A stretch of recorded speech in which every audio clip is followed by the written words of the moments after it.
IMTS 2024. Next up, we're going to look at a couple of manual machines. This is a new segment for Haas Automation. First, we're going to start with the Surface Grinder, HSG 2550. This is a 250 millimeter by 500 millimeter travel and platter size here. Comes with an electromagnetic chuck, and it's got automatic feeds on the X, Y, and Z axes. You want to come and take a closer look at it here, Frank? All right. So it's got an 8-inch grinding wheel standard. It's got automatic rough finish and spark out cycles. It's also got a coolant system with paper filtration.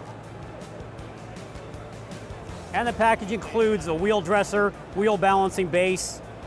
The production version of this we're going to be selling will actually have an automatic control and full automatic motion.